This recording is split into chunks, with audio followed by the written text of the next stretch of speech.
What's up, friends? Welcome back to NFT 365. And of course, the beauty of the space we're in right now is that we hear people oftentimes talking about it's building, and and companies like Amazon emerged during the downtimes. But the truth of the matter is, as much as we love to say those things, I just want to kind of start off by recognizing that these times can be tough. And I know for a lot of people that listen, I try to integrate some mental health awareness, some idea, not only touching grass, but just recognize that it's okay to not be okay. And I will challenge everyone that's listening right now as well. If you're doing good, if things are working well in your world, take the moment right now. I'm okay with pausing the podcast, pause it right now and reach out to a friend and just check in on them. I don't think we can do that enough. I don't think we can remind each other enough. And hopefully we don't wait till there's tragedy or loss for us to kind of bring that full circle. And I will say, like, the part of this that has been also interesting, when we were doing the podcast every single day for a year, I often joke that I wish someone would have told me doing a daily podcast meant I had to do it every day. I for some reason just like got overwhelmed on that, but also just the idea of what we had to sacrifice, right? From a standpoint of my involvement in projects, my ability, I researched 4 hours a day buying an NFT every day, but then I wasn't able to really even capitalize on a lot of the utility, a lot of the value that a lot of projects have had. And so since moving the podcast here in season 2 to 3 days a week, I've doubled down on a couple projects, a couple communities that just really excite me from a standpoint of unique value, unique utility, and honestly, kind of a home and a hub. And today's conversation is going to kind of link perfectly into that because as many of you know, a lot of where my business has been, my brand has been onboarding brands. I always like to say I was the B2B influencer for a reason. I love working with brands. I am a big, I like to say I'm much more of a business focused, early adopter than anything else. But, part of my job for most of my career has been like, I push it, I try to break it, and then I hopefully inspire, help brands to see that light. And partially it's because like I look at that from a vehicle of exposure and opportunity. And the truth of the matter is, the language that I always love to use is how do we shrink the distance, right? How do we shrink the distance between the brand and the audience, right? Trust is not something, and loyalty is not something that millennials broke, boomers, just FYI. It's actually the fact that, trust and loyalty in this day and age where we have access to everything and information and transparency and choice requires a different language, a different conversation. And super excited to have Joe on today. Joe, thanks so much for jumping on the podcast with us. We had Steve on earlier that last week, and a couple of things I was going to dive in with his conversation, and he was like, nope, you got to save that. So we saved some fun things. But before we do get into Starbucks Odyssey, get into Forum3 and some of the things that you guys are doing at DJ Network as well, give us a little bit of your background, introduce yourself to the audience, and then we'll jump into some questions. Sure. Well, thank you so much for having me. And before I even do that, I could not agree anymore with your opening message just about mental health and reaching out and just kind of trying to be more self-aware of the pushes and pulls against you. And, this is a crazy space we live in, and it's taxing a lot of times. So couldn't agree more with that. And, with that, my name is Joe O'Rourke. I'm one of the co-founders of Forum3, as well as a co-founder of DJ Network. I've been full-time in the Web3 space since about July of 2021, but I actually originally got into the space back in 2017. So really dove in 2017 and became obsessed, right? You go down the rabbit hole, you never come out, and started creating content, much like you're doing here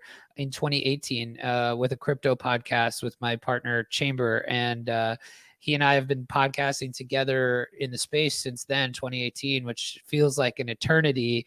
And what's crazy about that is, you mentioned we're in this down market, we're in the bear times, all of that stuff. And when you're creating content, when you're putting stuff out, it forces you to kind of stay involved during those times. And because we were doing that podcast, I'd always kind of kept a really close relationship with what was going on. And all of that stuff led me to DGen Network, led me to Forum3. And, prior to that, I have a background in corporate sales and management and things like that. And so, that's skills that I take with me into Web3. And it's funny, I always thought at the time in 2017, 2018, when you heard this term of like going full-time crypto, it either meant that you were a full-time trader or you were a Solidity dev, right? And like those were the two options at the time. And now the way the space has evolved,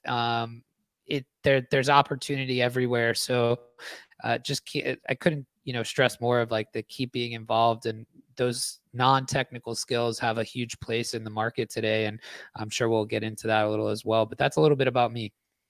Yeah, no, I love that. And we're gonna, definitely connect some of those dots. And it's funny. I talk. My first podcast was in 2009, which Wow. is just like a wild, like the worst experience of all time. By the way, I had to upload to How an did you FTP server. do a podcast in 2009?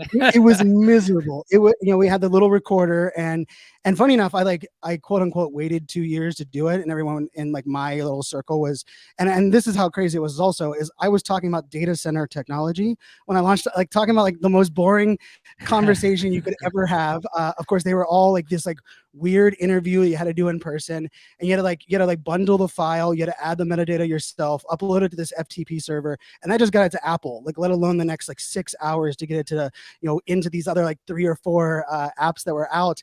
But I also think of it from like that standpoint of, it connects to a lot of the space that we're in now. And when you said, like that idea of, what it means to be full-time Web3, it actually reminded me of back then when people would be like, oh, I'm a full-time podcaster. And I was like, what? Like what? And what that really meant for them was they were doing podcasts for their friends, or their brand was doing it, right? Like they're from a creator, and we've come a long way from like what that meant as a creator. And as you mentioned, like even 2018, 2019, and and I was blessed, being a creator for a long while, I was exposed to a lot of it. But I will tell you, I was the like anti creating content around crypto.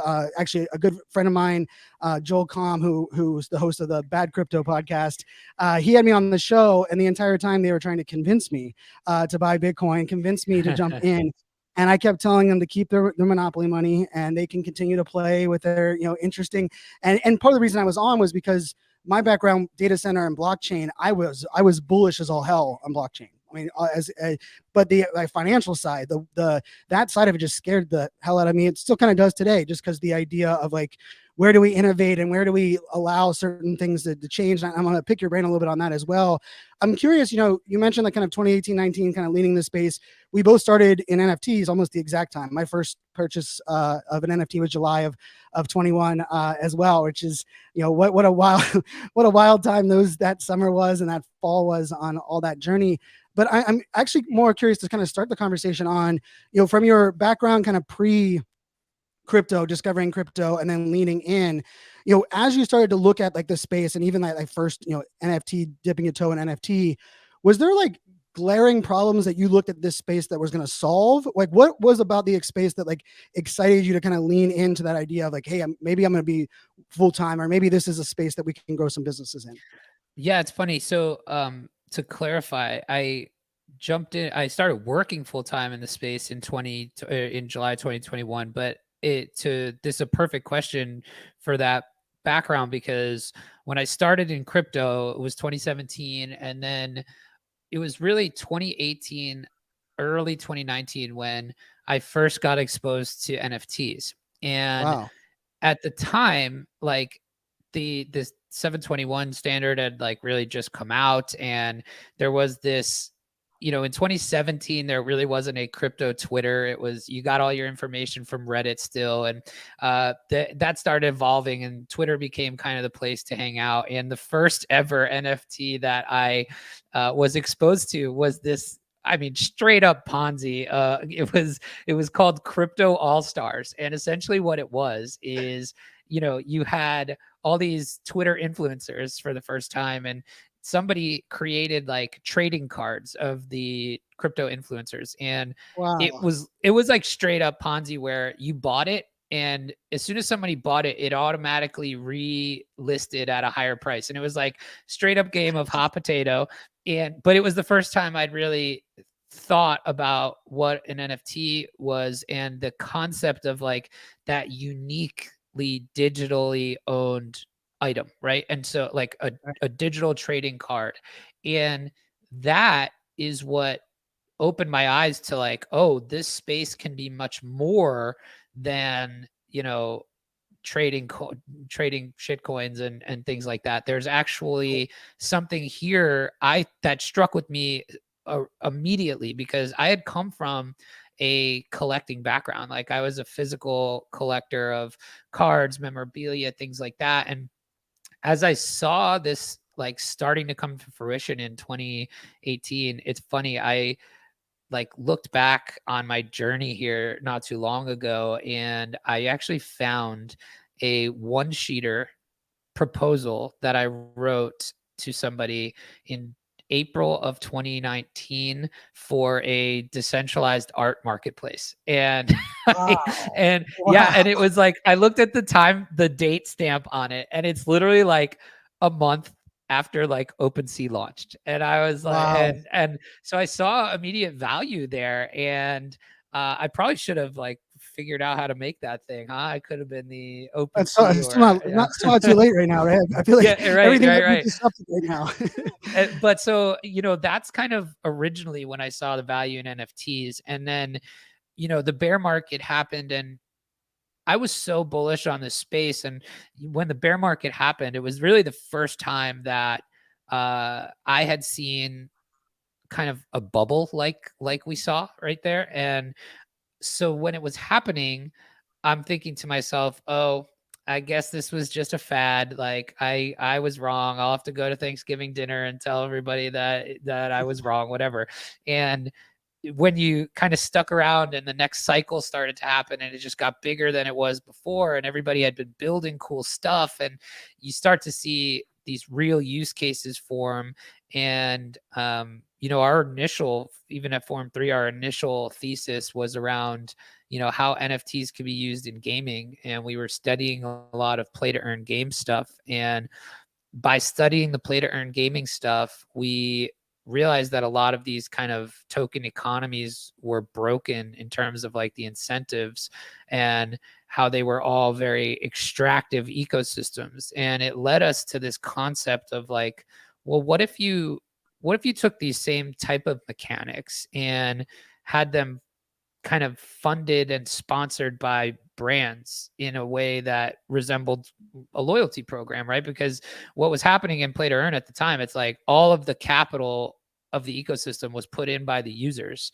And so Yep. what they're trying to do is get all of it out and extract their ROI as fast as possible. And that just takes the whole economy, right? And so, you know, we had this theory that like, oh, well, if you did a sponsored model of this, it would look a lot different. And that's kind of where our original thesis came on loyalty programs with NFTs and digital ownership and collectability and all of that stuff. And it was kind of this culmination of all these things and ideas that I'd had for, you know, a couple years at that point, but now really seeing the opportunity for it to go mainstream for the first time.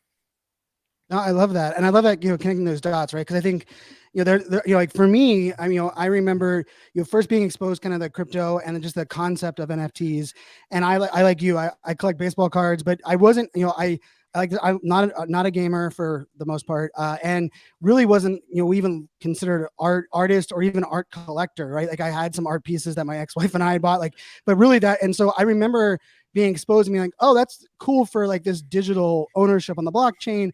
But like, sure. And, interestingly enough, for me, like my first kind of exposure was when Rally, which is a creator coin, let's just say rest in peace now, which is a whole nother story. But they came to me and said, hey, we want to be one of the first 50 creators. And the model was actually tied to what I had done on podcasts. So like my podcasts, I jokingly say you could add up my first 7 and they don't equal the amount of downloads we got in 6 months of this one. So like, that's why no one heard of those. But funny enough, they were all monetized because what I did was, Dell sponsored one, Adobe and Oracle sponsored another one. And I went to the brands and said, hey, I'm going to create content. You want access to this audience that I have trust built into, but I also wanted to bring them into kind of the fold. And my struggle was always that, like, not only that loyalty, but rewarding, allowing them to, amplify and celebrate. And it's why creator coins, whenever, it was a layer 2, L2 on Rally, I was like, wait a second, like we can create our own creator economy and like tokenize, and I can gate things and I can reward.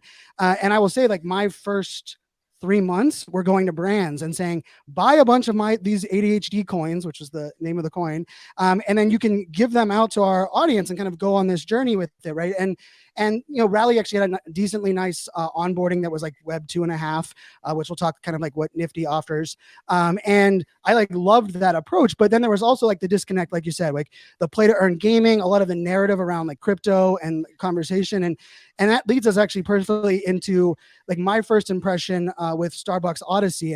And just to also kind of level set, Playboy Rabbitar was maybe one of my first aha NFT moments. And I was at that NFT NYC, which we just should call that one the first one, but I know there was a couple before that, but it's the one that almost everyone talks about. And that's like the real first one. That's the first one. It is the real first one. I don't know. We need to redocument that, because every time we have to like qualify it, but we all know the that first was the Ape Fest. That's the one. Yeah, exactly. There you go. Yeah, the first one that Beeple was at as a successful artist really counts as like that. But like there, when I got the pop up, on the phone, we got the email and it said, you're invited to a Playboy party.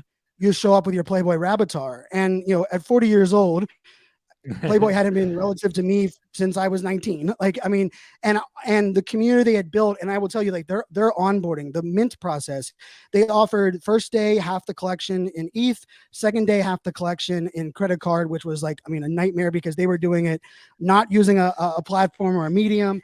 This was also October of 21, right? So it was in that fall where every project could sneeze and they would sell out. But they were trying to like satisfy, the Playboy audience from, the original Playboy audience, also the new one. And it was just, it was a really one of those moments where like, not only did I get utility, but like, and I still hold the two that I minted, originally. And they hired Jen from the community, who became the community manager, which I linked that to Steve's conversation, because that was another one of those ahas that I was like, man, these brands, not only do they have to get it where they have to come in, but they have to hire from within. They have to empower from within. And so I will tell you, like, for me, like, the Time Magazine and Playboy were the first two where I was like, two brands that not really like on my radar that I'm like now passionate about. I'm active in their communities. And then like when we look at a lot of the other brands that we minted, and we have, I mean, the bag here is kind of ridiculous on the brand side. And part of it was because I wanted to see what was going on. When I heard the Starbucks announcement, first of all, it was like, woo, this now, this is weight that is moving in, and also interesting, like from the standpoint of like, well, we know what had happened recently around that same time as that original announcement on some brands, like, I mean, completely airmailing it, completely being disconnected, others making announcements and then pulling back. And I will say, like, I was, so excited and pleasurably, kind of optimistic. But then I did a whole podcast episode on the announcement that came out about passports and stamps, right? And I was very honest, and I was like, I understand, like, this was my take. I'm curious, just like your initial thoughts on that idea, where I was like, I love that they moved crypto out of the conversation, because you're requiring USD. They're using Nifty Gateway. I happen to be a curator on Nifty Gateway. They had kind of brought me in the fold last summer, so I love the platform they're set up. But then I posed the question. I was like, wait a second, like, if we're teaching people stamps and passports, I'm gonna now have to re-onboard them into like quote unquote real Web3, right? And at the time, this was kind of like that narrative of like, now is it more work to educate people because we're getting them there, but we're not getting them fully there? And initially, part of that was also like, how do we even have like a hybrid model? And I, thankfully, I'm a big fan of how easy Nifty Gateway allows us to move, across the different mediums, move an NFT in and out, right, from wallet to wallet.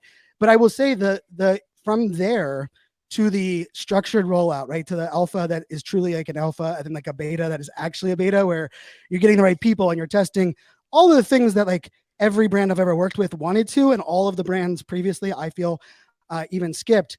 There was definitely an element of like really kind of a cool kind of approach to that. So take me through like that initial conversation you had with Starbucks. I know you're not speaking on behalf of Starbucks, and we'll be very clear about that.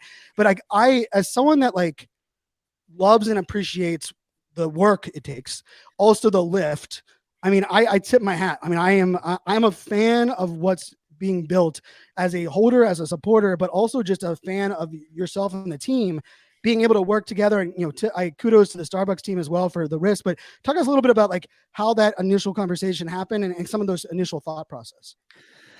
Yeah, it's such a wild journey to see like where we've come and like quite honestly how quickly we've done it. Huge shout out to the Starbucks team. It really, I mean, you kind of alluded to it, but it truly, truly, truly takes a village to, work on a project like this, get it launched in the time frame we did, and kind of execute on a high level with a brand like this, right? There's just so many people involved, so many moving parts all the time. And so, when stuff like you mentioned with either other brands or past projects you've seen is like, it's not, it's easy for stuff to fall through the cracks. And this team that we work with is just so awesome and on it all the time. And I mean, the effort and that is put into this project every day is just incredible. And they're all bought in from the top, right? And so like I think that's where it starts. And for us, one of my co-founders at Forum3 is Adam Brotman, and Adam Brotman was the former chief digital officer for Starbucks for many years. So him and his team kind of pioneered the original loyalty program. So the loyalty program that you're used to seeing now with the app and the stars and everything like that, mobile order and pay, that was all Adam's team when he was originally at Starbucks. And so because of that, we obviously had a very unique relationship with he has a very unique relationship with Howard. And at the time when Forum3 started, Howard was not the CEO. And we were just chatting with him on just Web3 in general and what we were trying to do at Forum3. And he became super interested in it. And when he went back to be the interim CEO for the third time, he kind of tapped Adam and us on the shoulder and said, hey, let's do this for Starbucks. And so when that happened, it was not, let's do Starbucks Odyssey. It was, we want to do something in the Web3 space. Let's do it and commit. And so, our next steps from there was last May, we went out. It was myself, Adam, our first employee is named Morgan Matoski. She's a rock star. And the three of us went out and spent a couple days at Starbucks, and we went through and met with every single one of their cross-functional teams. And it started from a place of education, right? Like nobody knew anything about Web3, NFTs, how this stuff worked, how to potentially execute on it. And there was no kind of preconceived plan. It wasn't like we were pitching a program. It was, hey, we're educating and let's see where this goes. And so we literally met with every team, and the team that kind of immediately grabbed hold of this was the loyalty team. And they kind of talked to us in that meeting, and they said, after we explained kind of what we thought you could potentially do with this as a loyalty tool,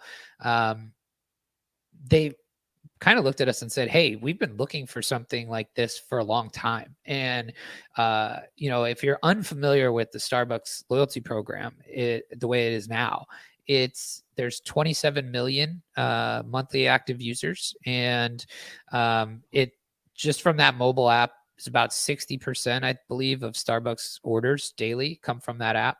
And the loyalty program as it is now is very transactional. It's, I am giving you as a customer incremental visits and incremental spend, and you're giving me back stars, which equate to essentially discounted product, right? So it's a super transactional way for a loyalty program to work. It's very much how loyalty programs have always, kind of been designed. But what a company like Starbucks finds at 27 million users at like massive scale is kind of diminishing returns on a program like this, where everything they do is directly tied to discount line, right? So when you talk about the power that kind of NFTs, Web3, shared ownership, kind of two-way value exchange, all of those kinds of things with a program like this, it's very easy to see how a company like Starbucks, who has all this incredible intangible brand value as far as who they could tap on the shoulder from partnerships, resources, other things that aren't directly discounted product, right? Like it's very, very easy to see why they found something like this attractive. We always talk about like a program like this allows you to unlock that intangible brand value and share that with your customers in a way that you've never been able to before. And it's not as transactional. And, you know, when you think of like what Odyssey is at the end of the day, it is a gamified extension of their loyalty program. And it's basically a game layer that sits kind of on top of or next to the current loyalty program. And when you think about like what the differences are, it's very easy to see kind of this super transactional single player me versus the discount, right? And then you see what happens in Odyssey as a participant, and it's very multiplayer. There's community attached to it. There's you know, all of this kind of shared common interests and goals that are being unlocked on top of, you know, just the value of a Starbucks branded collectible that you've earned, and then two, kind of what comes next from that as far as, you know, leveling up and being rewarded for such and things like that. So that's kind of like very broad 30,000 foot view of like what our first conversations were like, the business case, and then kind of where we are today. When you think about like if the business case is super interesting from a brand perspective about how can you decrease that discount line or at least keep it the same while delivering the value that your customers with the deepest relationship are asking you for, right? And so that's the heart of all of this. I mean, I love every aspect of that. And I have to tip my hat to Adam. I listened to that interview in the Discord, in the Starbucks Discord, and Adam was kind of sharing. And I mean, that was like everything. When someone asked me, like, Brian, how did I help UFC with like live video or IBM's first phase? I always said, like, I had to have a change agent on the inside that could advocate for like what we are like. It's near impossible if you didn't have like that connection, right? And there's a lot of trust in that realm, but also just, I mean, I love that you said like loyalty connected to it. But let's be also very clear. Talking about the highest risk, right? Like when I heard that, like I was like, wait a second, mobile and rewards being one of the largest global reward brands there are, and knowing how much was driven from their mobile experience, and also knowing how, like, I mean, let's talk about like where, you know, other brands, and I'm not like, for me, we build brands up, we build, you know, the use cases up here. You know, some of them were, you know, experimenting in a silo on like an initiative that probably wasn't even going to make any kind of like gross impact, or like initial, you know, it was like, hey, let's test this over with this department, see if something works. I mean, the fact that conversation happened is so, you know, validating. I also love that you talked about the education side, right? Like it's so easy for us to drink the Kool-Aid in here, to go in with what we want, what we think, what we want, like where all of like how we think brands should go. But if you're not listening and educating them and kind of working towards the middle, it's going to be a lot of the disconnected experiences that we have. I am curious from, you know, the conversation around, you know, and I've told people, we did a podcast episode on it. Like, I mean, this morning, I'll give a shout out to Coach B. You know, I probably have 30 text messages in the last 2 weeks talking about Starbucks. And it's because they all know that I'm in the Odyssey, and many of them had just got onboarded. They just received their, and Coach B messaged me today, and he's like, so Fanzo, you're like all in with the Starbucks. And I'm like, I am. And he was like, give me the 411. I was like, all right, so this is what, you know, and I'm like, today, you know, this is my 5th week, and I already screwed it up because I got in December, and on week 5, I just decided to forget about it. Like I took my daughters, and I have ADHD, took my daughters to Starbucks, and as we pulled in the parking lot, they were like, Daddy, why don't we run into Walmart first and we can get things? Well, we ran into Walmart, came out of Walmart. They said, can we get Chick-fil-A? I went to Chick-fil-A, went home, and that Monday morning I woke up and I was like, oh my goodness. Oh no. I was like, no. And so I had to restart it. And my week 5 is actually this week of the second run. Right. And I say that because, you know, like I got Coach B's text message this morning. And I told him, I was like, you bring in your own cup so that you can do, you know, 3 trips with your own cup, the sustainability side, along with your 5 trips. And we were having, and he's like, what is the thing you're getting at Starbucks? And we were having this like really, you know, interesting conversation, but it also like, it hit me there. And it wasn't even because I knew we were doing the interview today, that like, I paused for a moment, because I also thought about it from the standpoint of, like I am like loyal as everything to like a couple brands, right? Like Chipotle is like a personal like fan. I mean, like my dog, we got sent t-shirts with it, like big fans of Chipotle. I've flown 1.5 million miles on Delta Airlines. I will fly Wow. Delta and a layover just because I've been around the world. I've stayed 1,400 nights in a Marriott. That's not a brag. That's a shameful piece of just my career. But like I have like that connection to those brands, but also like the part that really hit me that you just said, which ties in, how do I share that, right? Like most people, like they know I travel a lot because it's all over my social, but like they're like, well, Brian, I now see that you're loyal to Delta, and I'm like, loyal. I mean, I spend more money. Like they take care of me as a diamond member, and I'm set for gold for life because over 1 million. Like, and so like all of those things play into our day-to-day lives. And because a lot of people look at what Starbucks is doing, they're saying, Brian, how's that different than Web 2? How is that? You already got the reward. Like, what now? I get something that I can sell. Like, oh, you're just creating a bunch of gamblers. And like, I think the narrative that you just brought in, like this shared experience, and also taking loyalty to a different direction. And I also want to tie in the content. I don't think I cared that much about coffee. I honestly did not like. I like coffee, but I'm like I moved to Arizona. My daughters were born there, and I like to say that ruined me a lot. Like I switched to iced coffee for 10 years only, just because in Arizona you'd be crazy to not drink anything but iced coffee. Yeah. But all of a sudden, I was in this like immersive experience in that very first time I clicked into the and I had the ability to play a holiday game and then immersive experience walking through the coffee experience, like how it's created and the beans on the floor. And I would say, like, I've worked with some brands on some really cool immersive experience with Patreon. Patron. I said Patreon. Patron with their VR, AR. I've got to work with some really cool B2C. And my first impression was not only was it kind of a free flow, but it was guided. It was friendly on a computer. I didn't feel like I needed a headset, but it also was enough to be like, this isn't just like, I didn't have to go take corporate training like that. When I clicked on it initially, my first thought was like, is Starbucks sending me to corporate training? Because like, I don't want corporate, I'm not an employee of Starbucks. Like, I don't want a corporate training, but instead it was like this like growth in-depth experience where I got to navigate around the yard, got to, the videos were really well done. Talk to me a little bit about how that conversation went into like, like how are we going to create that, like that shared experience, but also bring people in probably on content, or at least content that most people weren't like knocking down the door. Because I mean, at the end, I was like, I want to win the trip down there. I want to go figure this out. But beforehand, I was like, I guess I want to learn more about coffee. Talk to me a little bit about that content that's played into the entire ecosystem. I think you make some really interesting points on everything you said there. I think I'd love to start with where your buddy said, well, how is that different than Web 2, right? And I think there's a lot of really interesting things to think about in terms of why you would do something like this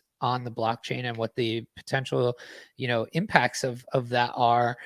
First and foremost, right? It's like part of the shared value that you talk about, right? It only is truly shared value if there's ownership behind it, right? Otherwise, what you have is just a badge. And we've seen stuff like that before with Foursquare and things like that. And, what I think is really unique here is that, with the digital collectibles and things like that, they're programmable, they're just different. There's a feeling of ownership that can be programmed to, built upon, stacked, all of that stuff that can't necessarily be done in Web 2. Plus, the ability to transact for your loyalty is really interesting. You, for the first time here, you kind of have ownership of your loyalty points in a way that you didn't ever before, right? Because each of these stamps has points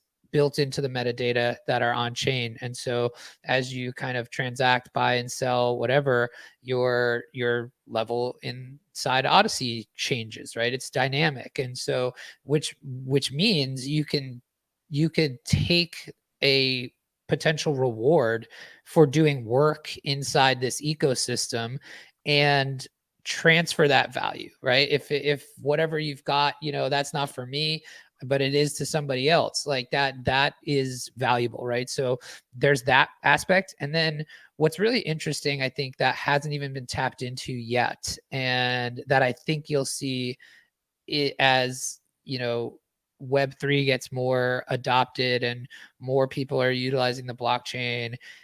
I think you're going to see this really interesting thing happen with putting out the your customer base essentially in an open system, meaning blockchain, having all of these stamp owners on the Polygon blockchain means that essentially anyone can see who is a loyal Starbucks member. And what that means for you, the Starbucks customer, is that eventually more people will come and stack utility or stack rewards on top of this because you're a Starbucks customer. And so, the question I always get, which I think is funny, is like, oh, well, what about if Dunkin' Donuts came and they gave you a $10 gift card, and why would Starbucks want that? And I always think about it in terms of like, well, I don't know, that sounds pretty cool to me. If I'm a Starbucks user, I've now gotten a $10 gift card for coffee from another brand, but where am I actually assigning that value? I'm not assigning it to Dunkin' Donuts. I'm assigning it to Starbucks. I got that because of, again, my relationship to the Starbucks Odyssey ecosystem, for holding these stamps, for being, a user, a power user inside of this game. And, it becomes a very expensive marketing tactic for a Dunkin' Donuts because they just airdropped you all $10, right? But like, I think, this unlock of like where this value accrual and stacking utility in the future is going to come in hasn't even really been seen yet. And I think that's going to be really interesting as this grows. And then lastly, for why blockchain is like the ability to collaborate. So you mentioned Delta, right? And Delta has been working with Starbucks for this program, another rewards type of program that they've been working on for many years. It's called Rewards Together. And so what you can actually do in that Rewards Together is kind of link your Delta rewards with your Starbucks rewards, right? And, Oh yeah, mine are linked. Mine are linked, there you and go. I think I have Lyft linked as well, right? I think they have Delta and has a link with Lyft as well. There you go. And so, which is phenomenal. It's a very awesome program. It's super cool. But they just launched it, not like around the same time as Odyssey actually, but they've been working on it for years, a couple years. And, when you bring in the blockchain and all these tokens are on an open permissionless system, collaborations like this become a lot easier to pull off in the future, as far as dev time, tech stacks, all of this stuff, where, in the future you could see a collab with, say, a Delta, right? Like this, in which you only needed one-way dev. Like Delta could have put up a wallet connect and recognize that you own Odyssey stamps, and all of a sudden you're, unlocked for X, Y, and Z, right? And so there's a lot of reasons of like why blockchain that are not tied to just like the buying and selling of an asset just because you can buy and sell it, right? It's much more than that, and the capabilities of like the future of and ease of use of this tech is really something I think is going to be interesting in the future. And then your other point about the Hold on, content, let me before you get in the content, I might, because I just love that you tied into that, right? Because like if we think about what how we get to put like a marketer advertiser on the other side of this, right? From the brand side, right? We know Apple has pretty much killed off retargeting and lookalike audiences that, that many brands, B2C e-commerce have used.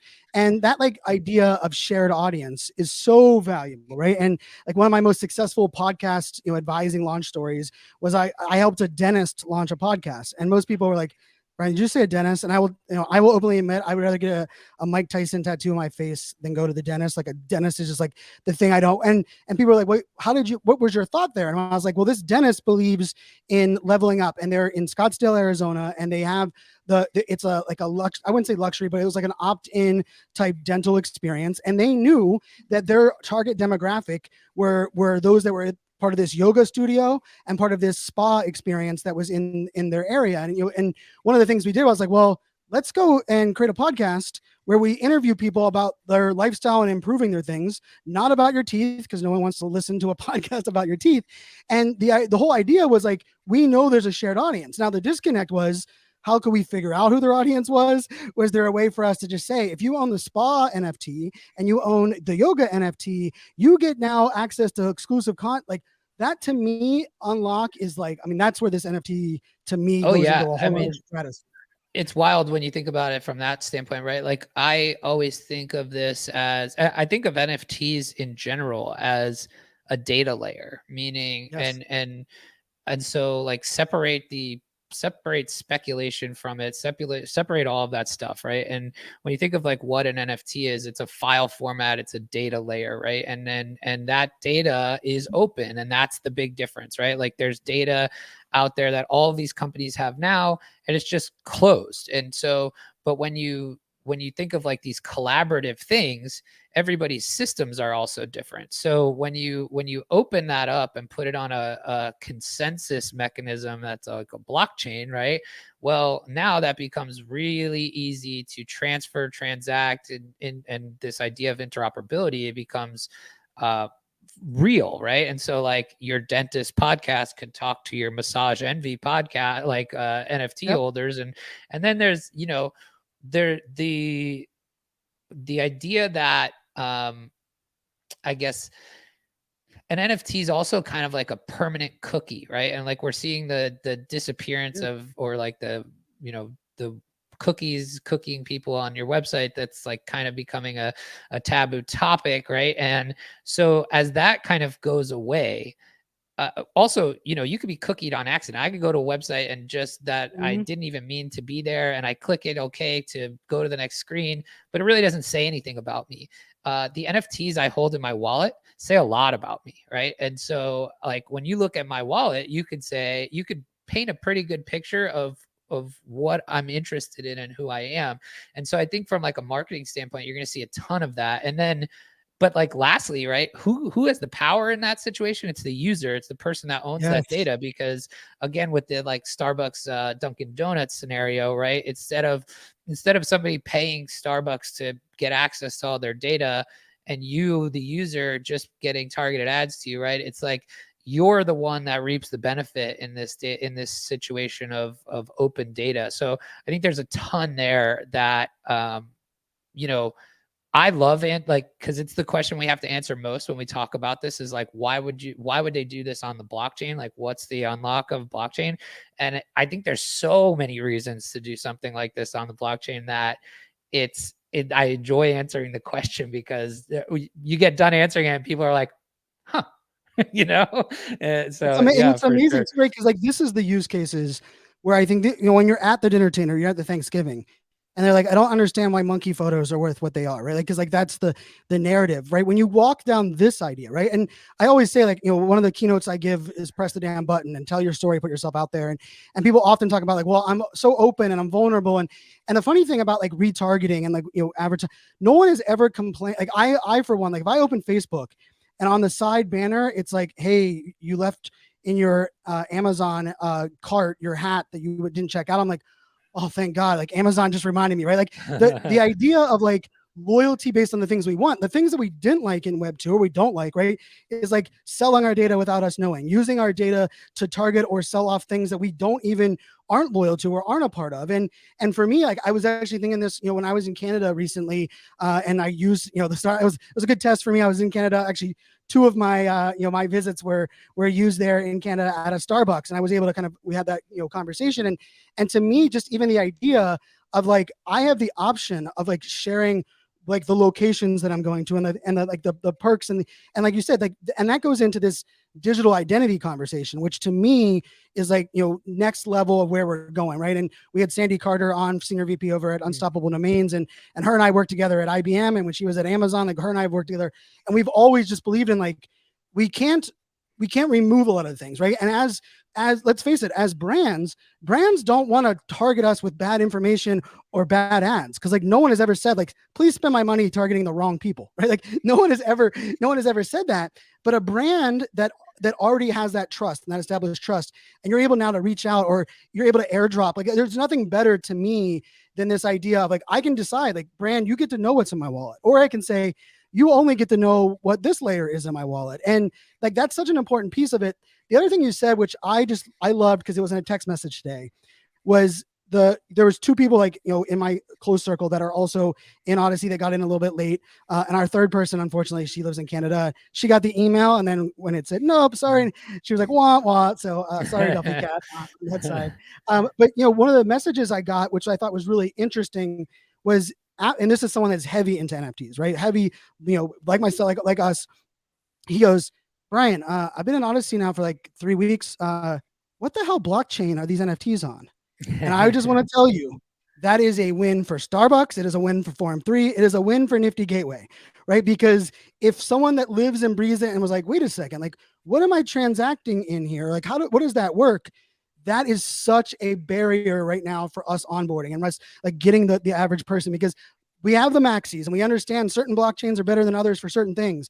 But there is an element of, I just want the experience. I just want for it to go. And so I definitely want to circle back now to that content conversation, right? Because now you also have to get buy-in, right? Because it's great that you're like, hey, this is how it works. But, some of these can be participation trophies, which, for us millennials, we're used to getting those participation trophies. And I always like to qualify, baby boomer parents gave us the participation trophies. We didn't give it to ourselves. But like there is an element of like being rewarded for, just showing up or being on the app.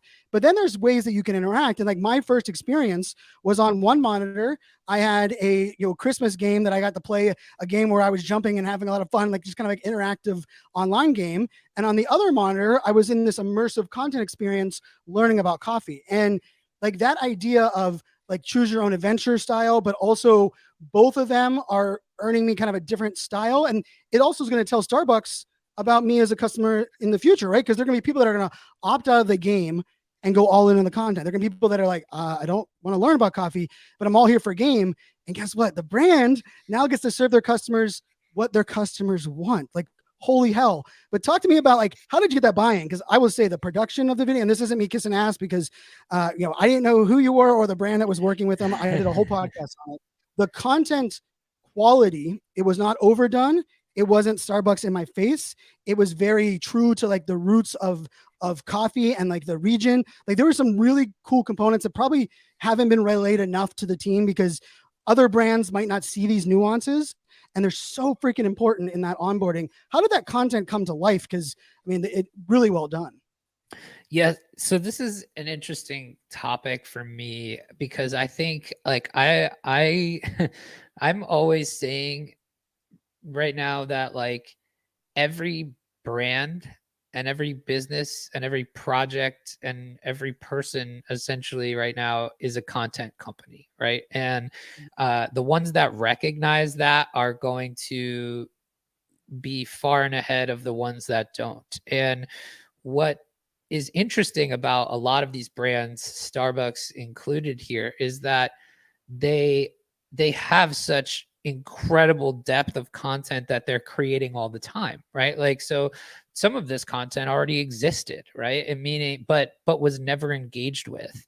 And because nobody's seeking it out because they, like you said, don't want to be subject to something that feels like corporate training, right? So the brand is playing an interesting game, right? Because the brand wants to create content that is authentic to their values, right? In this case, coffee and coffee education and all of the other things that Starbucks stands for.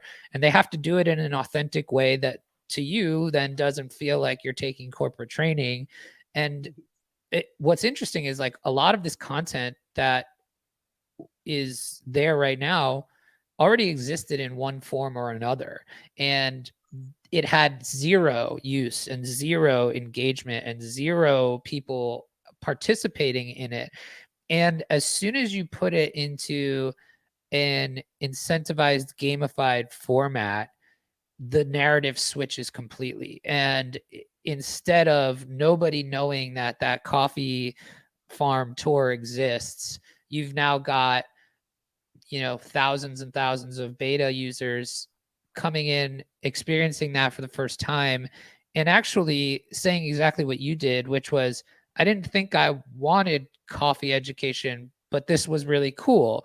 And now just on that, you've got this deeper relationship with Starbucks than you had going into it. And now it's part of something that you've done, and then you earned against it, right? You've earned this Yeah. stamp that says, hey, I've done X, Y, and Z. And that's a really interesting dynamic, right? And it's like there was this article that came out. I can't remember where it was.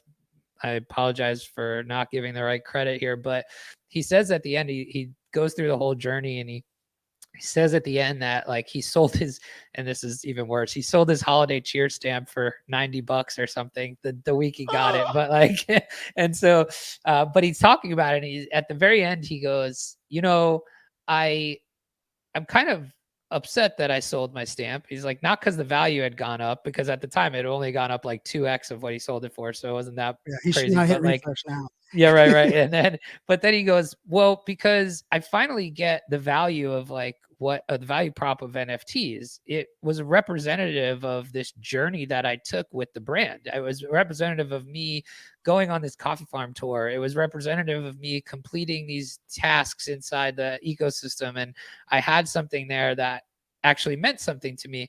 And it's interesting that the content got you there to feel that way. And so, Yep. I love the content question, because there's so many brands out there that are creating content like this all of the time, and they're just for trying to force it down your throat in ways that you're not interested in. And as soon as you change the script on how you engage with it and the incentives behind it, the person who took that journey actually realizes, oh, this was cool content, right? And it's like it's kind of what happens in like the best NFT brands do this very well, right? Like you engage with their content so much more than you probably even realize you're engaging with their content, right? Whether their content is, founder on Twitter, or, really well produced videos, right? You're sitting Yep. there, you're eating it up, and it forms this really emotional bond with the project. And same thing is happening here.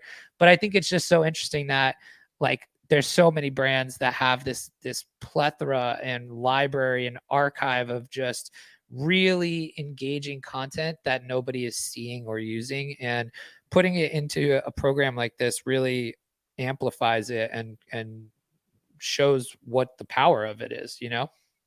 Without question. And the qualify too that, he sold it for $90.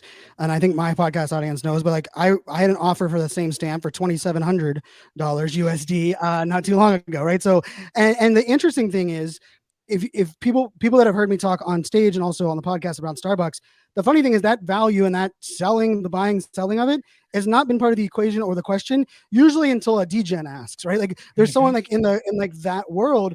I think that's also an important piece. And I also want to connect this to the two brands I mentioned earlier, right? Huge fan of Chipotle, huge fan of Delta. Love the Delta app, love the Chipotle app, love the rewards on both of these platforms.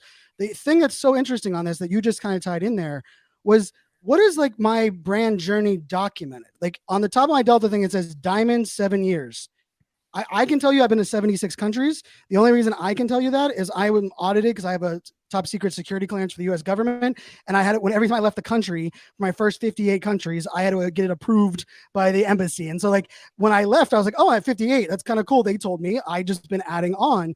But like how neat would that be for me to be able to have something to demonstrate, right? Like the fact that my daughters, like for their birthday, I did a slideshow and I did the years through Chipotle. And you know how I found that? I had to use like advanced search on Google and all to find like iSocial fans and Chipotle. And think about that from like a brand. Like there's like, it's such a, and like with the Starbucks one, I not only do I get this like experience of going on the journey, but like the mix of gamification. And for those that haven't seen it, right? Like there's a beautiful mix. And I stress this with like storytelling where there's like short-term incentives and wins and quizzes. And then there's longer term things, right? 5 weeks, one coffee a week for 5 weeks in a row. There's, visit with 3. And I will tell you, another one is like one of their pillars is sustainability.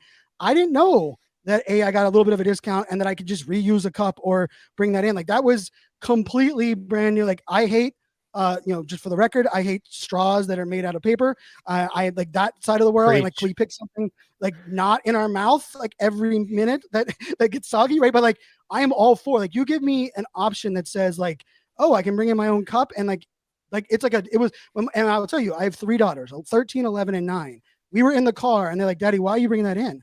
I was like, well, girls, I'm going to get a refill for this thing.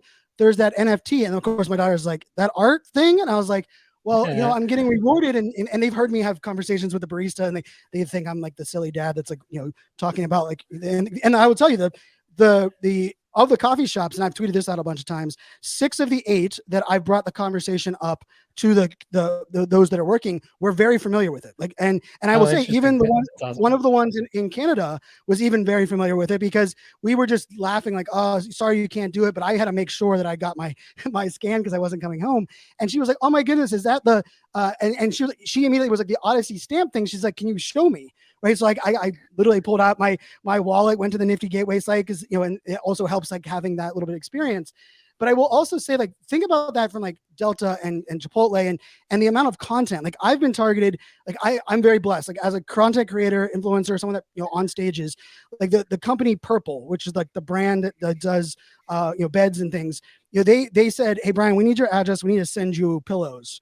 And I was like, for what? Like, there's no brand deal here. And like, I thought they were, they're like, no, we just want to reward you and incentivize. Well, long story short, like 9 months later, we had multiple conversations. I was like, hey, what can we do to work? And I was like, why did you target me? And they're like, your love for travel and your commitment to Marriott loyalty, we knew your appreciation of a certain style of our pillow would be something that you would value. And I remember thinking in my head, this is an example of why people have to be content creators and tell their stories and put stuff out there.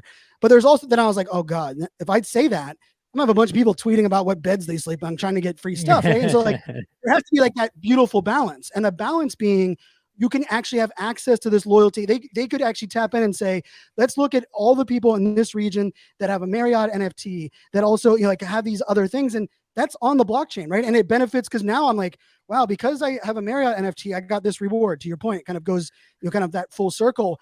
And I think like the part that scares me with the Starbucks example is that there are a lot of moving parts, from the storytelling to brand, established trust, right? Like there's almost like a lot of implied things there, but also like very methodical. Like I will tell you, like the point system is very clear, but it's not overly descriptive, because you're not putting yourself in a spot that like screws you over, right? But then I have to give kudos to the rollout. And Steve and I geeked out about this after the podcast for like 45 minutes.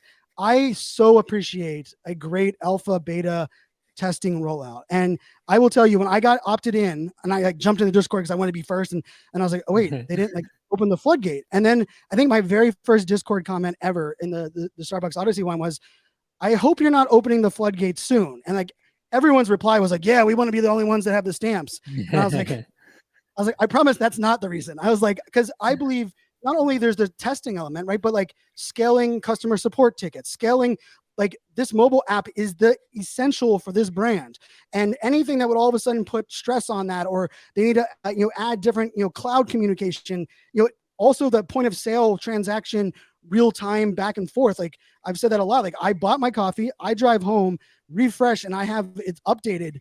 Mind blown, right? Like, I mean, that's a big deal.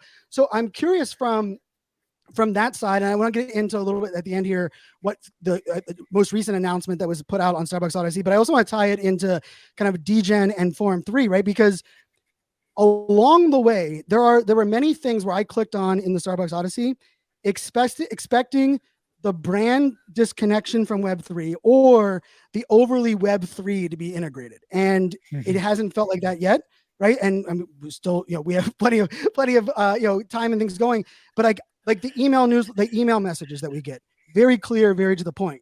FYI, all NFT projects and brands out there, you can't just rely on Discord announcements. Like the fact that like I would not have known, like I'm in the Starbucks Odyssey Discord, I'm pretty active, but I probably wouldn't have known about that announcement that came out the other day if it wasn't for the email, probably for like another week, right? So like there's a lot of these moving parts. The beta alpha rollout, like I know, like, and let's also just add a little transparency. I always tell everybody, the only promise and guarantee when you go live or do anything public is something will go wrong. We're recording the podcast, we're recording this, we're both in 2 different areas. The internet went down, right? We dropped, right? That's just a guarantee. So there's a guarantee in every rollout that you're going to have things going wrong. But those things going wrong are going to happen with, scale of more people, right? More questions. We're like, shit, I didn't answer that on the landing page. We probably should answer that now, right? Because if 100 people of the 2,000 care, guess what? It's going to care, and how much louder it's going to be there as well. Talk to me a little bit about like how how much was that a give and take with like Starbucks and like, because there was a PR rollout, there's a lot of money, like there's a lot of going on this that kind of like, hey, when are you open the doors? Not to mention, NFT holders, the most impatient humans in the face of the earth. Talk to me a little bit about the beta alpha, because I don't think people understand how important it is and how critical the way Starbucks is rolling this out. Yeah, I think it's super fascinating to think about how, I mean, this was very intentional.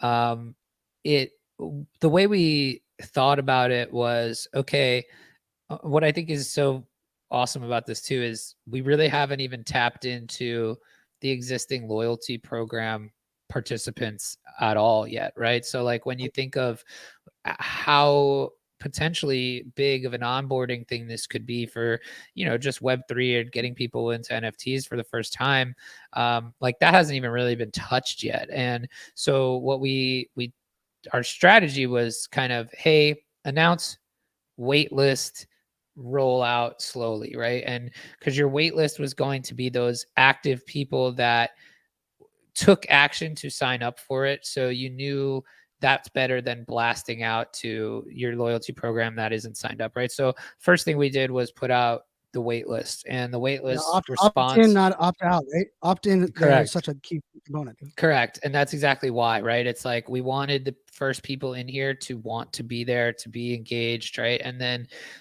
so first step was the wait list, and the response to the wait list was incredible.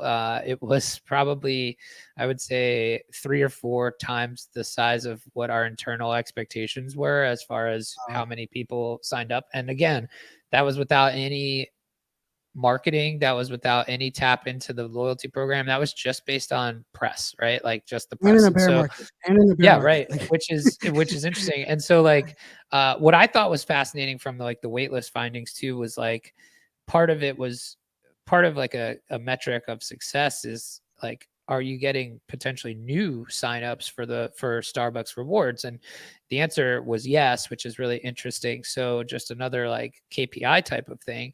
But then, the real idea from like alpha and beta and things like that actually stemmed a lot from this thought of community and how we were going to roll out the community aspect of this, because that's something brand new to Starbucks, right? And so it was not something that we wanted to take lightly and just, like you said, open the floodgates of 100,000 people in a Discord at once, right? We wanted to, and we wanted to see kind of what the initial feedback was. So we actually seeded the group, the alpha group, with like just a couple hundred people in the Discord, and um, mostly that were Web3 native because they knew how to operate inside a Discord, right? And so, but all of that was very, very intentional, because we see this very much as like a test and learn type of thing. You're testing so many different things at once, right? Like you said, all of just the tech, right?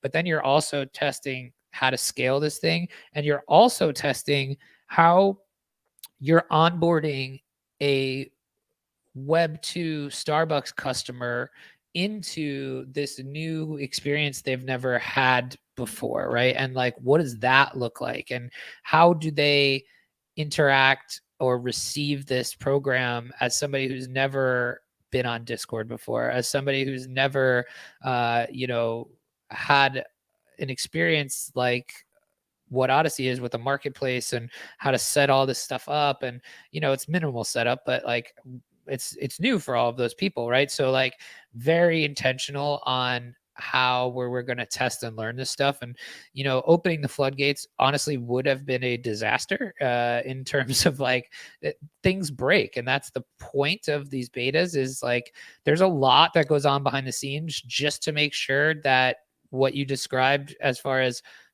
buying something and it's showing up on your Odyssey to happen, right? Like that, and it takes a lot of work to, get people who are supposed to be in the Discord to be in the Discord. Like that's a whole different thing on its own, right? Like how do you protect a community to be just the people that are supposed to be there, and that isn't in a token gated way, because the majority of the people will have never interacted with a token, and you don't want to force them there, right? So like all of that comes into play when you're launching something like this. So like, you know, it's going to break. There's going to be issues. It's going to be slow sometimes. We're going, but it's it's all for the greater good of getting there down the line. And so, you know, but most people don't realize like all of those things and decisions and that have to be tested and gone slowly with, and to make it a place where 27 million people could use it at some point. You know what I mean? And so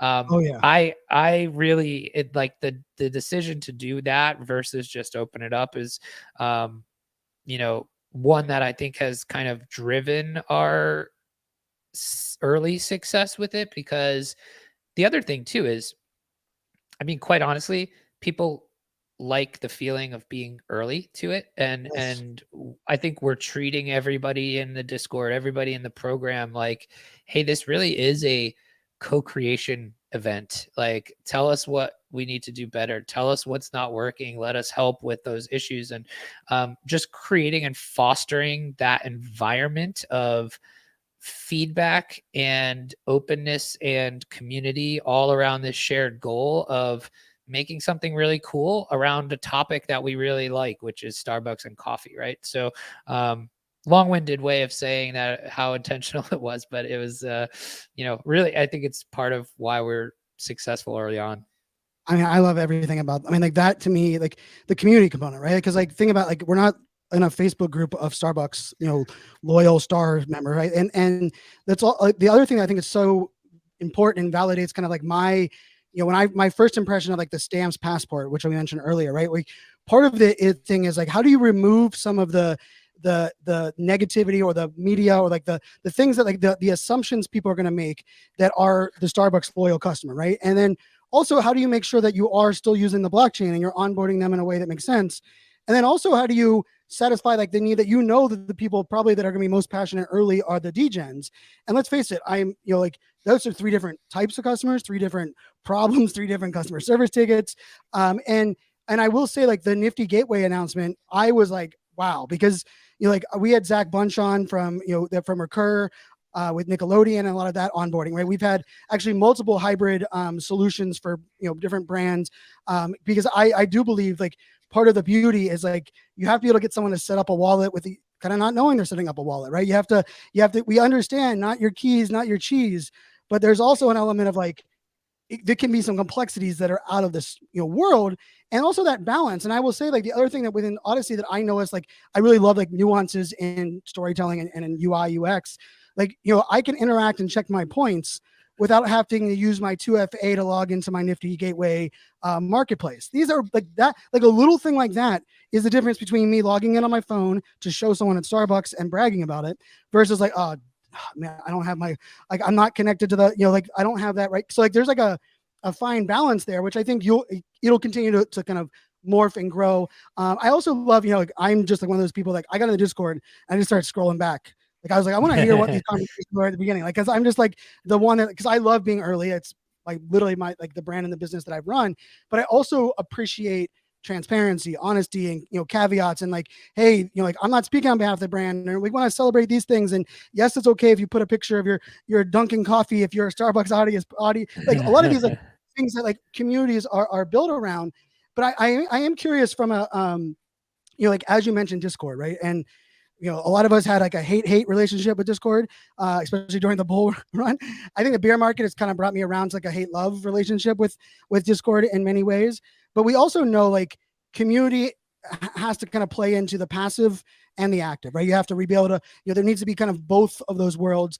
But the piece that you mentioned earlier, which ties into my question, you know, having an inclusive opportunity that has exclusive access is, in my opinion, the balance that almost every NFT project did wrong during the bull run, right? The idea that like, you thought 10,000 people instantly would get along and share the same passions, you're ridiculous, right? Like, but then also like, you know, if there was no gate or there was always a gate, or all of a sudden you went from 10,000 pieces to 100,000, a lot of those dynamics change. So I've said this, you know, like the number one, like almost every community online fails even the ones that were really successful early, they fail at scale, right? They fail at the scale of like, how do I make people onboarding feel special, keep the loyal people loyal, and also like that whole piece. So I'm just curious from a standpoint of like the moving parts right now, how much of it is like, hey, we're preparing for like the next phase, and how much of it is like, hey, like we don't need to know all of these roadmap pieces because like we don't know that if I don't know if someone all of a sudden has a wallet that fits in your your Apple wallet on your iPhone. Like there's a lot of like external factors that could impact how this goes. How are you looking at like continuing to innovate, but also continuing to just deliver on the promises that that you can deliver on right now? Yeah, it's a great question. I think the awesome thing so far has been the the commitment from Starbucks to use Odyssey as kind of a digital testing and playground, right? So like meaning they're going to use Odyssey as a way to be innovative as a company, which is really cool to think about, right? Like Yes, if like when cool opportunities come around, if it's feasible to do through Odyssey, like there's a chance you see it, right? So, example, you might see AR stuff in the future, which is pretty cool for a company like Starbucks to do something like that oh yeah, within a program like this that, may not have gotten through. First of all, it just isn't possible in the current loyalty program. Like it doesn't make sense, right? So there's now a reason and a place to do some of this really cool digital testing. And so I think to start to answer your question there, it's like the ability and openness and willingness to be nimble with some new changes, right? But I think also it's really about streamlining the core things that make Odyssey special, which is killer content, like you mentioned before, is like how do we keep coming with really engaging, fun ideas and content, which Starbucks is fantastic at. And then two, how do we do it in a way that feels frequent enough, but not overloaded or not like a journey desert, meaning like I've completed everything and now I'm sitting here waiting, right? And so like that's the stuff I think that we're working through right now as far as like how do you balance those things? And then once those things are kind of fine-tuned in a way that, there's real process and speed that can be done there, that's when you're going to see, okay, there's willingness to play and test and utilize this atmosphere in a way that like a brand like Starbucks couldn't do with a normal loyalty program. So I think, I hope that answers your question it there does. because, and then there's, the community side is really interesting as well, right? It's like it lives on Discord now. Is that where it will live forever? Maybe not, right? Like there's, I think, a chance that you see, I think there's a chance that you see like this becomes so interesting that the community piece becomes integral to the entire Odyssey experience, and it's built kind of integrate in an integrated way to the web app, right? Like there's a chance you see that in the future. And the community part was such a huge testing piece for Starbucks as well. Like they've never really done anything like this, and so far the feedback has been awesome. Like internally they're loving the community. It's I think exceeding their expectations of what they thought would happen when you put a bunch of Starbucks fans in a community and kind of gave them the shared goal and common interest. And like it's tough with it's tough to like create community in the social media world, right? Where everybody's got an opinion. And like, I think what's really cool about Odyssey is that you've got the things that make a community the recipe that makes a community really special, right? It's like they've got this shared love for the brand. They've got this shared love for what the brand represents or their product, right? So you've got the coffee, the core values, you've got this ability to connect people all over the world with these shared interests, and you've got a rewarding experience and things for content for them to talk about or get to know people, or, you know, events that we're doing in the Discord. Like tonight, we're having the VP of loyalty come in and chat with the community. And like, that's really powerful, in my opinion, as far as like fostering that community, being transparent about the program and the future of it and how they see it from a Starbucks perspective. Right. And so there's just so much there. I think the potential is awesome. Well, I love this conversation. I think we could go on for hours upon hours, and I kind of knew that was going to be the case, especially after Steve and I talked the first time as well. And I think it's so, like, all those parts are like essential from like growth and adoption, and there was an announcement now. I think there's like another layer being added right to the piece where there might be kind of a many to many transactional piece. Give us a little like kind of preview of that, because when I saw that, I was excited, and I was also like, wow, this is another test case, right? It's going to test on like those that are currently in there. How are you going to receive this kind of interaction? Because it's kind of another way of engagement, earning that side. Give us a little bit of taste of that.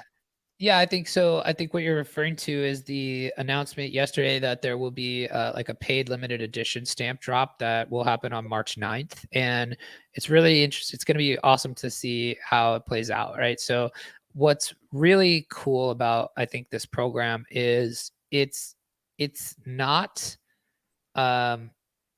it's not what we've seen in terms of like, hey, brand comes in, brand does a drop, brand grabs your money, and brand doesn't live up to a promise. Like, up to this point and in the future, there will always be low lift, free way to play this game and interact and participate. And then there's also going to be an option for you to purchase these limited edition collectibles from Starbucks, right? And so those will not only be, really cool, kind of shorter supply, limited edition stamp generative artwork, which is really cool. Like, the studio team did, I mean, it's been so cool to watch the brand do this. Like, their studio team created a fully generative Starbucks art drop, and like that was a really fun experience to work with them on, right? And so that's what's coming on in the next week or so. But they also have utility in the game, right? There are Odyssey points that will be associated with those. So, and they're going to work in a little different way. Right now, if you buy multiple stamps, you can't stack. You'll actually be able to stack the points on the limited edition stamps. So, as we kind of like talk about getting into levels and stuff like that. And so, there's this idea of collectability, utility, and really just really another way to engage with Starbucks as a brand. I think the art is phenomenal. You're going to see some really cool pieces and sneak peeks there, but I'm just excited to see where this piece of it goes, because there's a lot of interesting things you can do once you start putting all the pieces together, right? Like stacking and sets and, other types of utility that can come from all of that, and the way you program back to stuff, and to demonstrate like why you should hold a stamp, demonstrate why you should hold a limited edition stamp, like all of that kind of stuff. And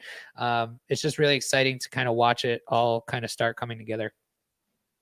I love that. And, and I think like, the idea of like, collecting and like brand, connection.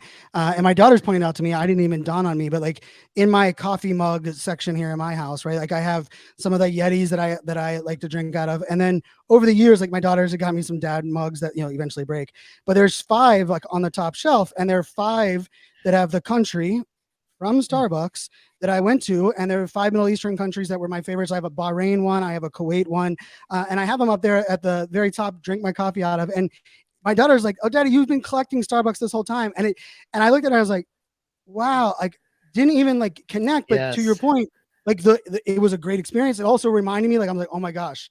Like, I know where I was in Kuwait at this Starbucks that was marble mall, floor to ceiling. People were able to smoke cigars inside there, which was like what's so cool about that, right, is like And this is what I think is really cool about the NFT piece of this all, where you can connect people, right? So this is a great example, and I talk about this as well. Like Starbucks used to do, like they did this limited edition run of like Seattle Mariners Ichiro Starbucks cards, right? And like they're physical cards, people own them, and those people that own them are, you know, have probably a lot of things in common, but there's no way to know who they are.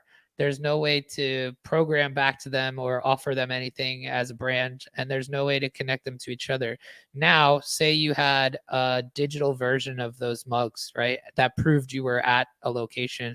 And now you can connect everybody together or offer everybody that has those something.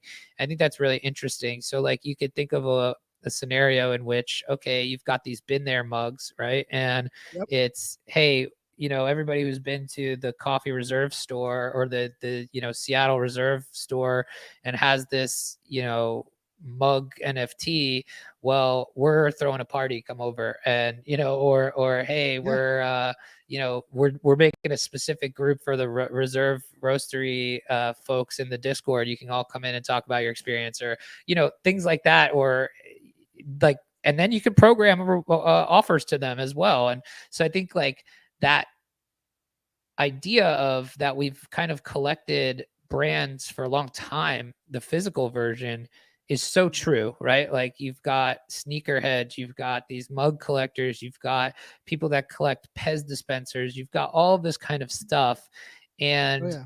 the NFT of it all really allows you to connect all of that together and program and offer to it as well, which I think is such a, it's probably a good spot to like leave the conversation on, right? Yeah. It's like, it's just a loop of where we started and now where we're going, right?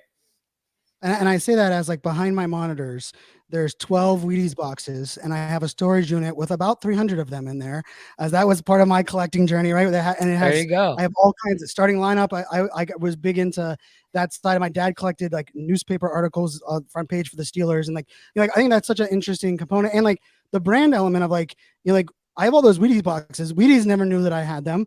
I didn't have a marketplace to like resell them really. Like I remember I took one Cal Ripken Jr. box that didn't have his logo printed on it, which was like a big rare thing. And I went to like the you know, the sporting goods thing that was going on in DC, and I remember how like awkward and weird it felt, like trying to transact with it, and it meant something to me, and I didn't want to sell it to like one of the old like smelly guys that didn't care about like there was also something that I remember when I saw others that were walking in with Wheaties boxes, like, oh, which one do you got, right? Like that, like, and I think this ties into a weird segue that kind of connects the whole thing.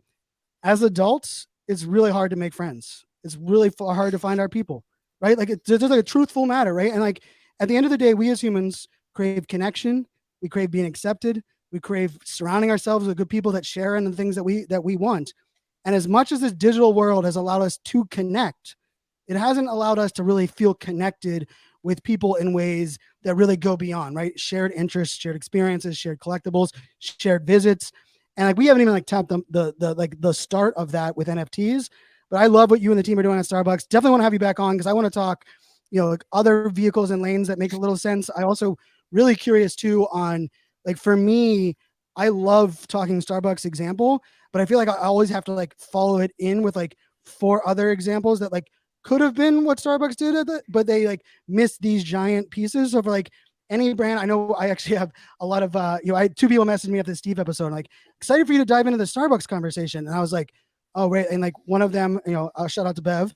She is a executive at MGM and someone I've worked with for a long while. And I was like, oh my goodness, like the amount of properties and experiences they had, like, you know, like the amount of like light bulbs go off, right? And I'm sure, you know, you live in that world as well. But you know, this was a lot of fun. Yeah, the more like brands like that, the more shared kind of pieces they have in their ecosystem, the more possibilities there are for something like this to be really impactful. It's really cool to talk. I mean, we're now working Forum3 with a bunch of other really high level brands, similar size to Starbucks, and it's just been really exciting to kind of dive into all of this with them and really unlock like that superpower potential of engaging consumers in a way that's like for the consumer as well, which is really interesting. Yeah, and it's a balance, and I have to just tip my hat. I was partially excited just to have you on the podcast, so I could just say I see what you guys are doing and appreciate it, right? Because I've been there, right? And it is often a thankless piece, and like there's like you'll get appreciation from the brand on the inside, and you'll have someone complain that they can't turn. Why can't I buy it with crypto? It's only in USD, and then and you're like, really, of all the things, like you don't want to hit the and like that is such a balance. So kudos to yourself, the team. Kudos to Starbucks leadership as well for taking the risk, trusting the team, trusting the implementation, and also like the rolling with the punches, right? Like the the element of all these different moving parts, both internally, externally. Exciting times we're living in. Exciting, to be a holder as well as just someone that's passionate in that community and what NFTs are. And I will challenge everybody that's listening, right? Like I don't make a lot of asks. You don't have to pay for this content. It's not gated behind there. But I would just take this episode, right, and put it into your like notes app on your phone. And every time when someone's like, I don't understand NFTs and they're just for the kids that are gambling or they don't have this value prop, and just send them and ask them, hey, just give this a listen and start to think about like when they start thinking loyalty and shrinking the distance and community in ways that community didn't exist. And let's face it, connecting people with people and crediting that to there. And in the weirdest of ties in there, I wouldn't have gotten to know yourself or Steve more than likely at this level if it wasn't for Starbucks Odyssey. So, that alone is like one of those like unlocks that we are very thankful for. So, we'll put links in there for Forum3 as well. Like I just love, supporting, amplifying, great brands, great, people in this space. And I'm excited for more stuff coming down the pipe for sure. Yeah, this has been awesome. So appreciate you for having me on, and just want to shout out the entire Starbucks loyalty team. They've been so awesome to work with on this. The Starbucks studio putting together these awesome pieces of art that you'll see soon, and just the person from Forum3 that's in the trenches with me on this stuff every day is Morgan Matoski, and it's funny, her and I. Like when we first went to Starbucks in May, we were in a boardroom literally by ourselves with a bunch of whiteboards, and we kind of designed the first bones of this. And so so she's my ride or die on the Odyssey project from the Forum3 side, and obviously huge credit to her for everything that's kind of been put out here as well. So but yeah, man, this has been awesome. I would love to come back sometime and chat more. For sure. Maybe we'll bring Morgan back with you. And I will say, I've really enjoyed Morgan's takes on, Coffee with Captain over there on DJ Network in the morning. She was saying a couple things today, and I was having a good old time on just like that, that dynamic. And, also, I will say for those that are just listening to this episode, give the episode with Steve a listen as well. And like, understanding his journey, NFT Bark, and also just kind of like that entry point, right, where he's coming in, helping from a community perspective, connected with the DJ Network. And for all those that are struggling to find your way or find your people or your community in NFTs, like stay curious, stay open, stay involved. You have no idea what's going to unlock, what people are going to be able to connect you with things. And there are so many things that I think are just so beautifully done in space that it might just be a little bit early, right? The timing of a lot of these things are coming to life. But, I do believe in like these type of use cases, this type of experience is what's not only going to push us forward, but it's going to be eventually become more of the rule, less of the exception. But until next episode, everyone, make it a great day. Cheers. Thank you.